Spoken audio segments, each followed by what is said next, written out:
Okay, so we are joined here by Angela Alexander. Angela, thanks so much for being on the podcast twice already this year, and thanks for joining me here for episode 100. What is up? What is on your mind? What's kind of on your radar right now with regard to the world of hearing healthcare? Awesome. Thanks a lot for having me. I love having our conversations. I love that you see me as more than just auditory processing, even though that's enough. I love the work in auditory processing, and I feel like I am constantly having epiphanies. And what I'm most excited about for this episode is that you're just taking in all of our epiphanies for people to marinate on. And the epiphany that I would love to discuss is being comfortable with the gray area.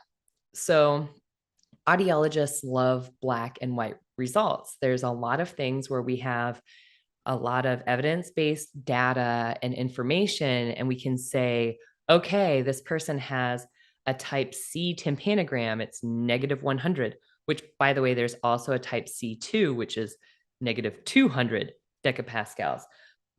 Anyway, we love black and white in audiology. But I think that we need to realize that we have a lot of job security if we can get more comfortable with gray areas, things that are not as easily quantitative. Because the more quantitative something is, the more likely that a software, a technical device, a large corporation can take that over. And I think there's a lot of job security in auditory processing disorder because it's where that ear meets the brain. And where the ear meets the brain, it constantly requires creativity and evolution and learning. And I think audiologists really enjoy learning more and meeting the client where they're at. And this is a great opportunity to do that. I love that. And I like what you said too. I'm an epiphany aggregator right now. I'm just taking all your epiphanies and I'm compiling them all together, piling them up back to back.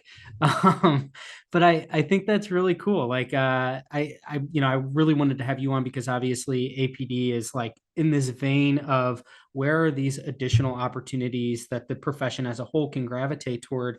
And you're obviously at the forefront of auditory processing disorder. And so I wanted to kind of bring you on today and maybe give us your bull case, your argument for why you think this is something that is so important to the future of this profession. And I love what you said there too about like if it can be quantitative, then chances are it can get it automated away. It's just like job security is in that gray area. I think that's a really well said way to put it.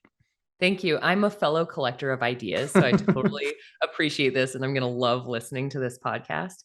But yeah, I think that for me, I am working with a lot of interesting case studies.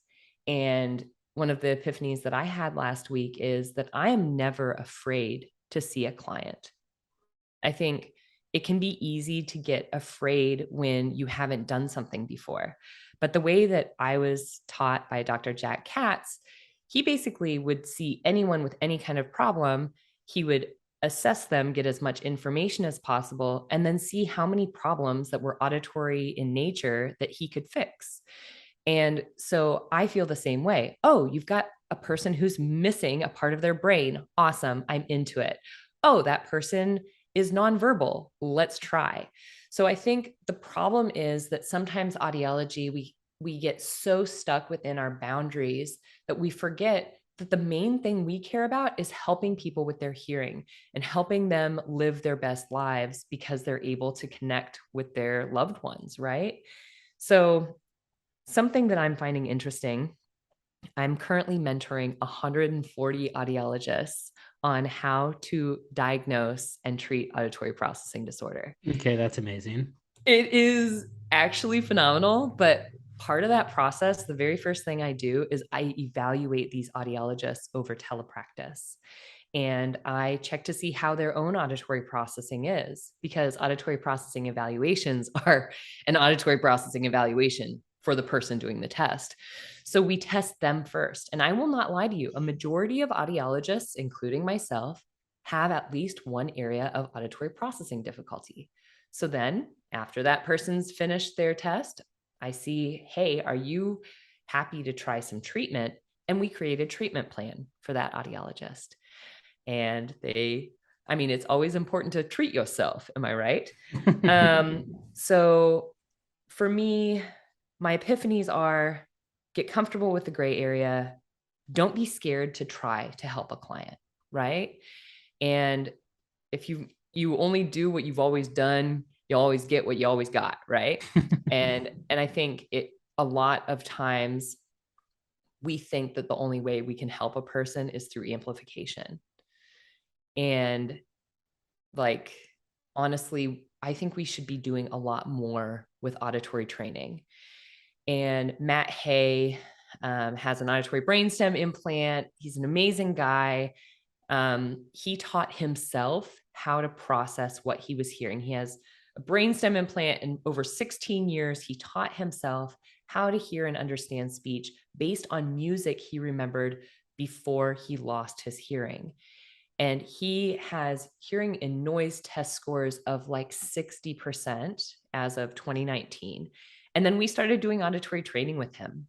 Now, normally we would be like, a person has an auditory brainstem implant. They're hearing through 12 electrodes, literally shocking their brainstem, and they're able to understand 60% of speech and quiet. Are you kidding me? Right. High fives, job done. We are amazing. This guy is amazing. Walk away, right? I am not that smart. So I was like, let's try auditory training. And my favorite quote from Matt is he says, you know how it sounds like you hear, like most people's hearing's like a box of 64 crayons with a flip top lid and a built-in sharpener. But my hearing is like those 3 generic crayons that you get with the Applebee's children's menu, right?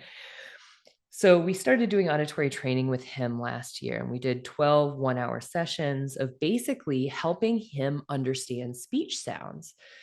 Because when he heard a speech sound, it sounded so distorted and his brain didn't know what to do with that input. So we slowly trained how he could hear each English speech sound. And we did retesting and found that his scores improved by 20 to 30%. That's insane. Quiet. Like insane, like unheard of. In fact, he's just contacted Nina Kraus and he's like, hey, Nina, I think you should hear about this. So literally the best thing that ever happened in my life happened last week on my birthday. I got an email from Nina Kraus and Matt Hay, and she's like, Angela, we need to talk. I mean, this whole thing's giving me chills. I know Matt personally. I know that, he was on the podcast like 50 episodes ago talking about this story of him losing his hearing loss. Like it's like an NPR story. It's a really sad story. But he's an incredibly inspirational person. And I had seen from a distance the stuff that you two were doing, and I was really hoping that we could touch on this. Like I didn't know if that delved into too much of personal details with Matt, but it is so fascinating to me. And this gets at like what I agree with you. It goes back to this whole notion of like what can't get automated away. And this is so sustainable, is whatever it is that you're doing with Matt seems to be like there's so much opportunity there.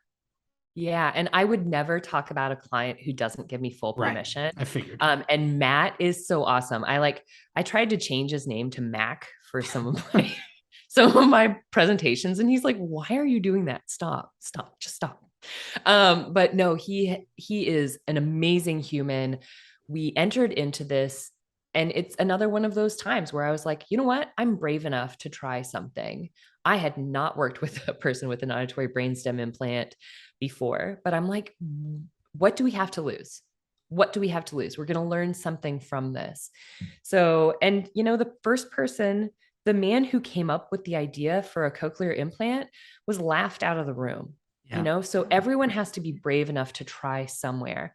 And I recognize that a lot of the things that I'm doing revolve around instincts that I get from anecdotes, but research has to start somewhere. So it's starting from these individual cases. And I want to tell you about an individual case right now that is currently blowing my mind. Let's do it. flowing. Okay. And All this right. can Let's be get into it. Mac. This can be Let's get him Mac up. hair. This is Mac. We're going to call this guy Mac. No, hilariously enough, my research assistant, Fatima, and I call this man Norman Lights. Okay. Because when my daughter saw Fatima for the first time on Zoom, she had the Northern Lights behind her. And Isabel said, I want to go visit her. What are those? I said, the Northern Lights. And my daughter, having a decoding error, said, I want to see the Norman Lights. So this case study is called Norman Lights. Okay. He is a medical doctor who came down with COVID-19. And post COVID-19, he had brain fog for 11 months that was not going away. And he felt like what he was experiencing with brain fog was consistent with clients that he might refer for an auditory processing referral. He had never had an auditory processing concern prior to COVID-19. And so he actually went to one of my mentees for testing. And sure enough, red flags for auditory processing disorder all over the place, like off by 3 standard deviations on most measures, like really severe auditory processing disorder. He then went through 12 sessions of auditory training. And normally when I'm talking about auditory training, I'm just like, and then he had these hours of auditory training. But at the beginning, he's like, yeah, this is too easy. This is not going to get me anywhere. Can I get an app? So then the audiologist finds some apps, says, okay, yeah, you could get these apps. So then into the therapy, he's downloaded the apps, doesn't open the apps. Oh my goodness. Halfway through therapy, he's able to sit in Zoom meetings for hours, and he's actually doing better hearing in the ICU. And it just keeps slowly improving more and more. And at the end of his first round of therapy, he tells the clinician that this has resolved his chief complaint. He no longer feels like he has brain fog post-COVID, and his auditory processing test results were within normal limits. So that's all through therapy, training, and is this because I'm a pretty blank canvas when it comes to this. Like I'm not that aware of what goes on with this. Can you just paint me a quick picture of what this entails? Yes. So what auditory training is, it's systematic training of the brain in order to understand auditory inputs. So let's say, for example, prior to treating Matt, if I said, repeat this sound back to me, B, he would say, ah. He wasn't seeing my face. He was getting auditory only. And then what we were doing is systematically, we would do something called phonemic training. So the first step is at least help him get to know all of the sounds of English, because, all right, each person has different problems. But if I say D, I want him to find a card that has the D sound on it and tap it. I want him to recognize it. And because we were doing all of this over Zoom, he would tap it and say D back to me. Okay, now B. Can you hear the difference between D and B? They're different sounds. One's a D and one is a B. And we want you to hear the difference between them. So we're slowly teaching them to not just be aware of sound, but to be able to hear the differences between sounds, to be able to identify them. And we need all of that to get to comprehension. So the first part is phonemic training, hearing the differences between D and B and A and E and and N. So we train that first. And you can think of it like circuit training, right? So we start with phoneme training. Then lots of people have difficulties taking speech out of background noise, right? So then get this, we have people practice repeating words back in different levels of noise. What? Amazing, right? Then we work with some short-term auditory memory, repeat these numbers back to me, 5, 8, 2, right? And then the person repeats that back. And then we end with another phonemic exercise. Let's take words and break them down into their individual parts. Let's bring those together. Let's take them apart. And so that is like a 1-hour training session. So it's like arm day, leg day, arm day, leg Right, day. right. And you keep mixing up the tasks. And yeah, it's kind of So with fun. with Northern Lights, with this gent, what was so how long did it take for if he was pretty religious about this, doing this all the time, like every single day, he was actually doing his homework. How long did it take for him to say, like, you solved my chief complaint? So he was actually doing 1 hour of work per week Oh, wow. Okay. for 3 months. And he was able to still feel like that was enough. Now he was doing this work one on one with the audiologist who Gotcha. tested him. So this audiologist has just, this was actually, this is hilarious. This was her first client. Wow. Like, how mind blowing is this? Like, I, I don't know. I was absolutely dumbfounded. I was so stoked for her that Yeah. here, this is her first client. Stakes are high. It's a medical doctor. They don't have a lot of time during their week to do this work. We are writing this case study up for the hearing review with Bob DeSogra, which is really exciting. And so you will see other things come out about this. But once again, anecdotes aren't a high level of research, but it's at least where we can start our inquiry. And to me, if COVID-19 and auditory processing may have connections with each other through brain fog, holy cannoli, Hmm. that is job security unlike we have ever seen before. Right. That's just what keeps going through my head is that this is a great way to fill one's calendar every single week with things that people can't seek elsewhere. I don't know, like to your point, the problem wasn't necessarily amplification. And so that's job security. My question then is it's really exciting to hear that you're imparting your wisdom onto 140, I think you said, students. How did this come to be, and how is this progressing? Because Yeah. that's amazing. Yeah, it's really crazy. This part, so I call it Auditory Processing Institute. Kind of embarrassing that I'm a little bit of a one-woman institute, although I do have some cool employees now. So Nice. I'm a three-woman institute. Tom Goyne, I don't know if you know him, out of Pennsylvania, and Megan Thomas, both Dr. Tom and Dr. Megan, contacted me on the same day about 3.5 years ago. And they messaged me and they said, "Hey, do you teach a course on how to evaluate people for auditory processing disorder?" And 1 24-hour period, those two messages landed in my inbox. And I was like, okay, universe, Yeah, right. here we go. Let's do this. So I started it. I started with a therapy course first. Then I did the evaluation course second. And I've been kind of slowly building my own skills. And I've actually learned probably even more from the students than the students have learned from me. But we've got this cool, tight knit online community where we work together on cases, we throw ideas around. And I'm hoping that we can also be a centralized hub and resource for collecting data in an ethical way to find out which interventions are really moving the needle in auditory processing. Like I believe in what Jack Katz has taught me, and that's where I start off with everything, but that's not where I end. I am absolutely happy to do any intervention that is going to bring improvement and results for our clients. And I think we have to be open-minded like that, in order to take these clients on a journey that leads them to better processing. I just think that this whole thing is it's really exciting for all the different reasons we've outlined here, job security.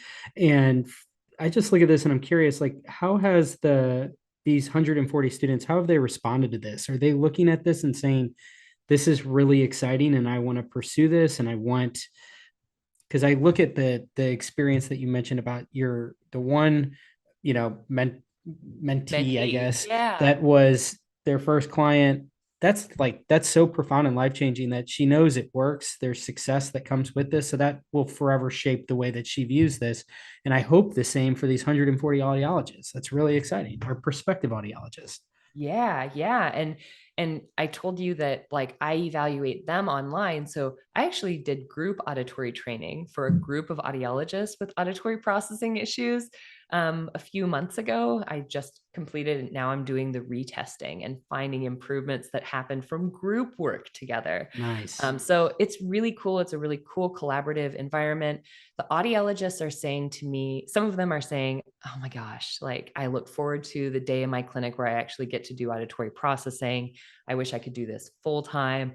I had one audiologist who came to me and she said, okay, I'm going to come in, I'm going to do the testing, and then I'm going to hire a speech language pathologist to do the auditory training. Because either of us, it's in both of our scope of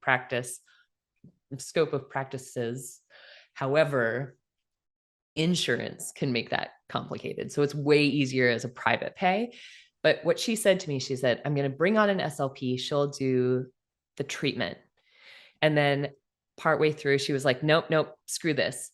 I'm going to hire a dispenser to work with the hearing aids, and I'm going to do the testing and the treatment because this stuff is so interesting. It's doing auditory processing work is a commitment to constant learning and evolution. Like when I do hearing aid work, I plateau. I'm not going to lie to you. I just do day in, day out. Mhm. Like I'm not learning much other than when the manufacturer comes to teach me about their products.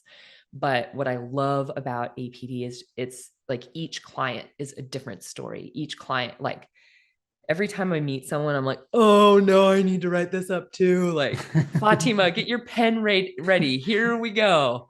So, and by the way, I'm mentioning Fatima Abbas, and she is in Lebanon. She is my research assistant. Absolutely legendary human.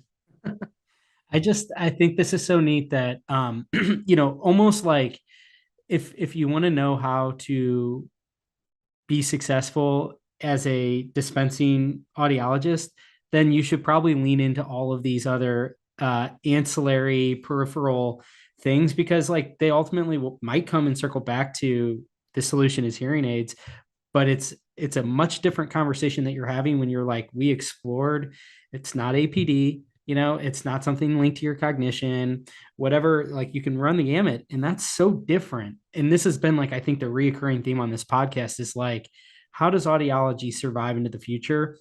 Chances are the best possible way to do it is just simply adhering to audiology and like tripling down on all things audiology.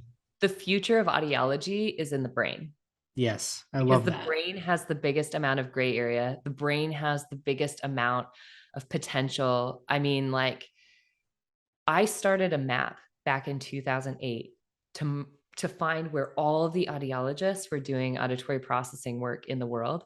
And there were 250 of us worldwide. And an ASHA survey showed that 1.4% of audiologists routinely do auditory processing testing. And then I updated the map in 2019 and expected a huge change, but it was still 250 audiologists. In fact, like some had like retired, some had Yep. added on, but like there weren't a lot of people still doing the work.